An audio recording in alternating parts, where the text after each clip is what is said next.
My name is Martha Kwataine. I'm an economist by profession. I'm working with the Malawi Health Equity Network as the executive director of the organization. And so we're here talking about MDGs, and there are 8 different MDGs, but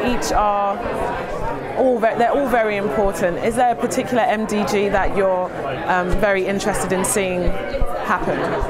Yeah, of course, all the MDGs are very important, but I think we needed to have started with the maternal and child mortality issues, because women and children, they're at the center of everything. When it comes to hunger, they're the most vulnerable. You look at education, they're the most illiterate in terms of percentages. So gender inequalities, it's also about women and children. So I want to believe that if we focus on maternal and child mortality, it will be very easy for us even to meet the other MDGs, because once you have mothers that are healthy, the children that can grow, they will play a very central role in facilitating the achievement of the other MDGs. And I wish we had taken this approach of giving the priority to maternal and child health issues maybe at the very beginning in the year 2000. But unfortunately, it has taken us almost 10 years to discover that we are lagging behind, because those are the MDGs that we haven't done very well, maternal and child mortality. Well, why do you think it took so long to realize this? Maybe it speaks volumes of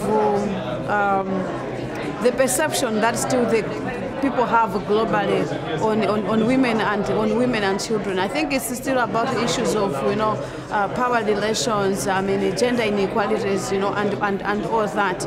But unfortunately, it costs us a lot, because we have already lost thousands and millions of mothers and children.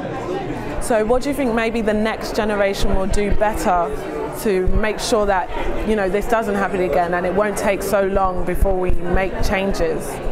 Yeah, I think basically it would be inclusion of women in planning, designing, and implementation. Women and children should not come in as an afterthought. They have to be involved at each and every stage, because they know what affects them.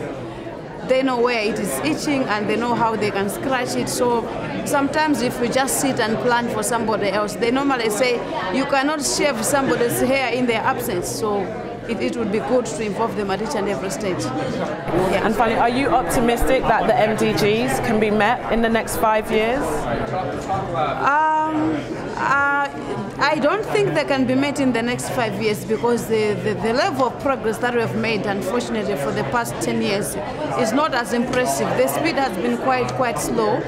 We've been moving at a snail's pace, so maybe come 2015 we need to revisit the whole process and maybe go back to the drawing table, how best we want to move forward. But otherwise, I think we still have a lot to be done, unless we had all those other systemic problems sorted out, issues of financing, the healthcare workers put in place, which is quite a huge work that I don't think can be done in 5 years. If we haven't done it in 10 years, where do we get the confidence that we can work wonders in 5 years' time?